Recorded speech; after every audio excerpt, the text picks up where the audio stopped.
തെരഞ്ഞെടുപ്പിനോടനുബന്ധിച്ച് വിതരണം ചെയ്യാൻ അനധികൃതമായി സൂക്ഷിച്ച വിദേശ മദ്യം എക്സൈസ് പിടികൂടി. കാസർഗോഡ് കുട്ലൂർ രാംദാസ് നഗറിലെ വാടക വീട്ടിൽ സൂക്ഷിച്ച വിദേശ മദ്യശേഖരമാണ് ചൊവ്വാഴ്ച രാവിലെ പിടികൂടിയത്.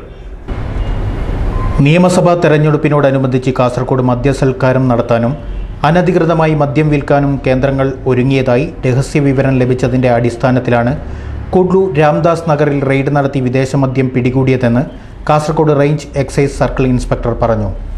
2011 കേരള നിയമസഭാ ഇലക്ഷൻ്റെ മുന്നോടിയായിട്ട് മദ്യം വിളമ്പി മദ്യം സൽക്കരിച്ചു മറ്റും വോട്ട് നേടുന്നുവെന്ന് രഹസ്യമായിട്ട് അന്വേഷിച്ചു വരവേ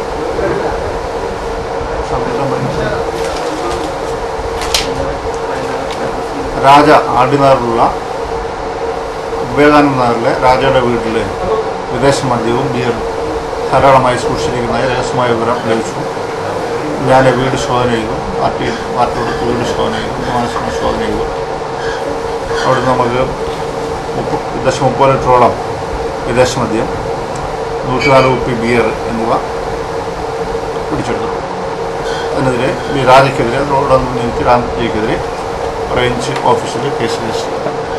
കുട്ലൂർ RD നഗറിലെ വിവേകാനന്ദ റോഡിലെ രാജയുടെ വാടക ക്വാർട്ടേഴ്സിൽ നിന്നാണ് 94 കുപ്പി വിദേശ മദ്യവും 104 കുപ്പി ബിയറും പിടികൂടിയത്. രാജയെ എക്സൈസ് വകുപ്പ് അറസ്റ്റ് ചെയ്തിട്ടുണ്ട്. പിടികൂടിയ മദ്യം സീസ് ചെയ്ത് കോടതി നടപടികൾക്കായി വിട്ടു. തെരഞ്ഞെടുപ്പും വിഷുവും ഒന്നിച്ചെത്തിയതോടെ കാസർഗോഡ് അനധികൃത മദ്യശേഖരവും പെരുകിയിട്ടുണ്ടെന്ന് എക്സൈസ് വകുപ്പ് അറിയിച്ചു. കർണാടകയിൽ നിന്നും ജില്ലയിലേക്ക് മദ്യമൊഴുകുന്നത് തടയാൻ ചെക്ക് പോസ്റ്റുകളിൽ പരിശോധനകൾ കർശനമാക്കിയെങ്കിലും എക്സൈസ് ചെക്ക് പോസ്റ്റുകളെ വെട്ടിച്ച് മദ്യമെത്തിയിട്ടുണ്ട്. കാസർകോട്ടെ സർക്കാർ അംഗീകൃത ബീവറേജസ് വിൽപ്പനശാലയിൽ വിഷുവിനോടനുബന്ധിച്ചിറക്കിയ വിദേശ മദ്യങ്ങൾ വ്യാപകമായി ബ്ലാക്ക് മാർക്കറ്റിൽ കടത്തിയിട്ടുണ്ട്. ജില്ലാ ആസ്ഥാനത്തെ ഒരു ബീവറേജസ് കോർപ്പറേഷനിൽ നിന്നും 1 ലോഡ് മദ്യം അനധികൃത മദ്യശാലയിലേക്ക് കടത്തിയതായും ആക്ഷേപം ഉയർന്നിട്ടുണ്ട്. അനധികൃത മദ്യവിൽപ്പനയ്ക്കെതിരെ കർശന നടപടി ആരംഭിച്ചതായി എക്സൈസ് വകുപ്പ് വ്യക്തമാക്കി.